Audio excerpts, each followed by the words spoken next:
মিজানুর রহমান আজাহারির তাফসির মাহফিলে গ্যাঞ্জাম নিয়ে কথা বলি।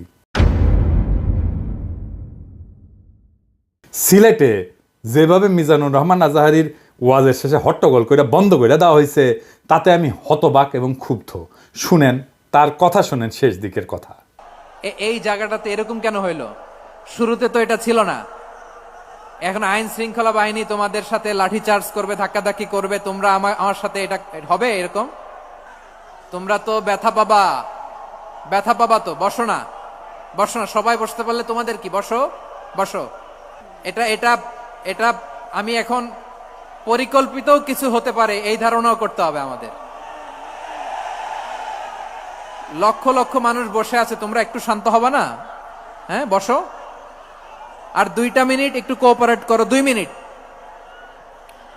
মিনিট একটু কোঅপারেট করো। জি পুলিশ ভাইরা, হ্যাঁ আস্তে জি বসে যাবে। হ্যাঁ ঠিক আছে, 2 মিনিট। এই বিভাগে আমার আর আসা হবে না। আমি একবারই তো আসলাম, সো যা বলার তো আমি এখনই বলতে হবে। এমন না যে আমি আবার সুনামগঞ্জে আসবো, হবিগঞ্জে আসবো। খুবই গুরুত্বপূর্ণ কয়েকটা কথা আমি রাখবো তোমাদের সামনে। বসো, শেষ করে দিব। এই তো আর 10 মিনিট সময় আছে আমার হাতে। বসো। মাশাআল্লাহ, এই ঠিক আছে। আমি কলে এখানে এক বিশাল ষড়যন্ত্রের গন্ধ পাইতেছি। ঘটনা ছোট, রাজনৈতিক গুরুত্ব অপরিসীম।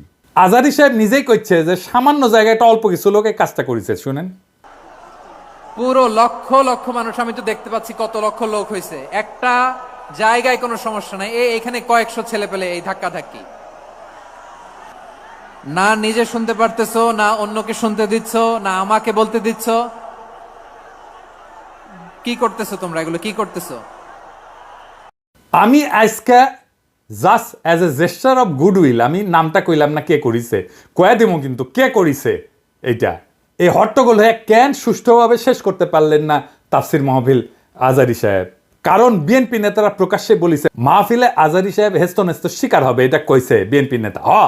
সত্যি কথা, আমি ব্যানে করছি না। এই যে শুনেন, রহমান আজারি বক্তব্য রাখে বিএনপির বিপক্ষে, এত সাহস সে কোথায় পায়?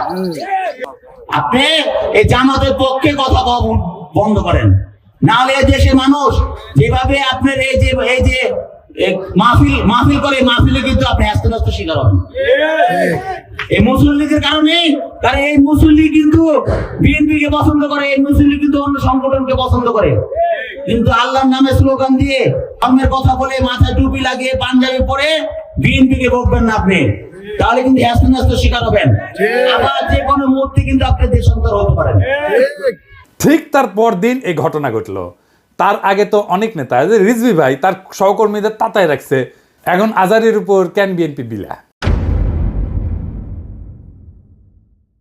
দুইটা কারণে। এক, বিএনপির তো জমায়েত করতে টাকা খরচা হয়, এমন কোনো বক্তা নাই যার বক্তৃতা শোনার জন্য লাখে লাখে মানুষ যাবে। খালেদা জিয়া বা তারেক রহমান আসলে যাইতে পারে, কিন্তু দেশে আছে এমন কোন নেতার বক্তব্য শুনতে এখন আর যাবে না লাখে লাখে লোক। আর আজহারীর বক্তব্য শোনার জন্য স্মরণকালের সর্ববৃহৎ সভা হচ্ছে, যেটি যাচ্ছে সেটি হচ্ছে। এটা গা টাটাইতেছে বিএনপির। জনসমাগম মানে ক্ষমতা, বুঝছাও? আমাদের ভিডিওর ভিউ গেলে ক্ষমতা, আমাদের পোস্টের লাইক শেয়ার ক্ষমতা, এই ক্ষমতাকে বিএনপি চ্যালেঞ্জ মনে করছে। আর 2 নাম্বার, ইন্ডিয়ার ডরায় জনপ্রিয় ইসলামী বক্তারে। এই জন্যই তারা চড়াও হয়েছিল মৌলানা দেলাওয়ার হোসেন সাইদের উপরে। আজহারী সাহেব ইভেন বিগার থ্রেট তাদের জন্য বড় ভয়, কারণ সংঘবদ্ধ মুসলমানে তাদের ভয়।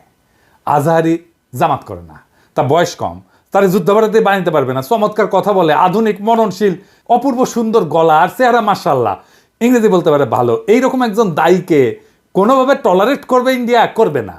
এক বেকুব তার মাথার দাম ধার্য করেছে, শুনেছেন? শুনেন,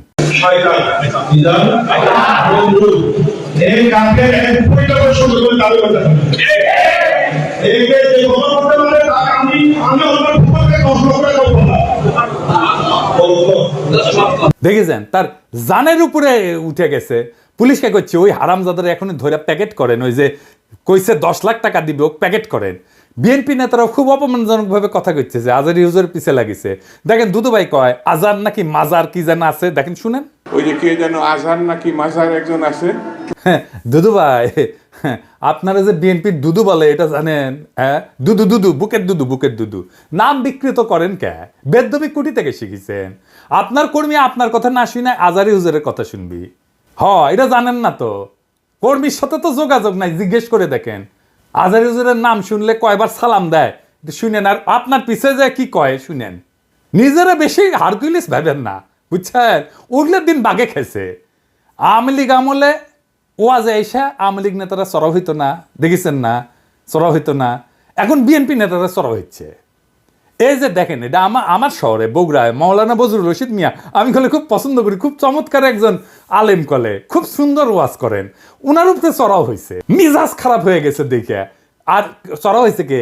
আওয়ামী লীগের পান্ডা মোহনের ভাই বিএনপি নেতা বাদশা, দুই ভাই দুই দল করে, এক ভাই আওয়ামী লীগ এক ভাই বিএনপি। ওর ভাই বগুড়া শহরের কোনো জমি বাকি রাখে না, এই যে মোহন দখল করেছে, এ দুই ভাই দল করে সিস্টেম কইরা এখন আরেক ভাই রাজত্ব চালাইতেছে বগুড়ায়। এটা আগা পাঁচতলা দুর্বৃত্ত ফ্যামিলি। শোনেন কি করিছে। কিসের বাসো ভাই, আমরা আমার দেশে থাকি না। আমরা দেশে থাকি না। হ্যাঁ, ঠিক আছে। আপনি বলেন কেন যে আল্লাহ আকবার একবারই ছাড় দেয় না? আমাদের প্রত্যেকটা প্রোগ্রামে দেখো না। না, এই জায়গাতে আমি কি বুঝতে পারছি, চাকরি শোনেন না না, এখানে যে কোরআন শরীফ তেলাওয়াত হলো, একবারই দিছে আল্লাহ আকবার, হাম্মাম করতে আর দেয়নি, এটা ঠিক না। তার মানে দিছে তো? না, তার মানে দেয়নি, দিছে তো। একবার দেখ 10 বার দেখ দিছে। আপনারা কোন আওয়ামী লীগের মধ্যে দিছে? আপনি তো বললেন একবারই দিছে আর দেয়নি, এটা তো ঠিক না।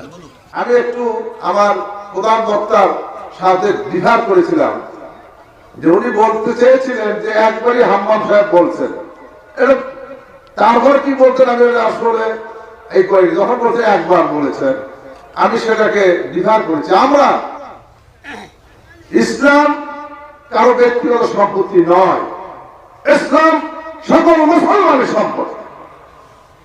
কেউ যদি মনে করেন এটা আমার ইসলাম আমার একাধিক আর করো না, এটা তো সঠিক না। যারা ক্ষমতার থাকতে যা করেনি, এরা ক্ষমতার যাওয়ার আগেই তার সাথে বেশি করতেছে। ধরে কোন কথা ঠিক কি না? রাধাবার সাথে আউট হয়ে গেছে।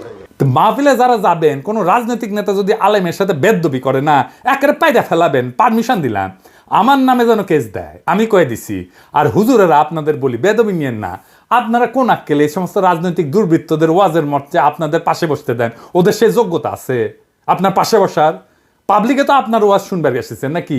ওই গুলো ক্ষমা দেখবার আসছে, তা তো আসে নাই। আমি দুঃখিত, মুখ খারাপ করলাম, হুজুর বেয়াদবি মাফ করে দিয়েন, কিন্তু এ তো মেজাজ খারাপ হয়ে যায়। তো আপনি কেন ওগ্রে পাশে বসান কেন? আপনার ওয়াজে জমায়েতের ফুটেজ খাবার আসে, ওই হারামজাদা নিজেরা দেখলে তো পাবলিক আসবে না, কথাও কবার পারে না। আপনার ওয়াজের জমায়েতের ফুটেজ খাবার আসে, এটি এসে সে দেখায় যে আমি মেলা বড় নেতা। এগুলোর পাত্তা দিবেন না, দাবরানি দিবেন, সাইজ হয়ে যাবে। ওয়াজের দিন তারিখ যেদিন ফাইনাল করবেন, ওই সময় খুঁয়ে নেবেন মঞ্চে, যেন কোনো রাজনৈতিক নেতা না উঠে। এই হারামজাদাগুলো সেকুলার সাজে, কয় যে ধর্মকে রাজনৈতিক উদ্দেশ্যে ব্যবহার করা যায়। তুই উঠিস কেন ওয়াজের ইয়েতে? তুই রাজনীতি করিস তো, তুই ধর্মকে ব্যবহার করিস কেন? তাইলে তুই উঠিস কেন ওয়াজের স্টেজে, মঞ্চে? কোনো রাজনৈতিক নেতাদের বক্তব্য দিতে দেওয়া যাবে না। ওরা কয় না নির্বাচনে আসেন, রাজনীতিতে আসেন, কয় না? হ্যাঁ, এই যে দুদুভাই কইছে, এই যে শুনেন। ভাইরে রাজনীতি করবেন স্বনামে আসে, আড়াইলে আপনার ছেলেকে রাজনীতি করেন। এবার কইবেন তুই এটা ওয়াজ কর, নিজে নিজে কর, দেখি হাউ মেনি প্যাডিতে হাউ মেনি রাইস, পারিস নাকি দেখি। আগামীর বাংলাদেশে রাজনৈতিক দুর্বৃত্তদের ঠাঁই নাই। হাজারো ছাত্র জনতা এমনি এমনি তাদের জীবন দেয় নাই। আমরা নতুন রাজনীতি চাই, আমরা নতুন কণ্ঠস্বর চাই, আমরা ফ্রেশ জিনিস চাই, সেকেন্ড হ্যান্ড মাল না। ইনকিলাব জিন্দাবাদ।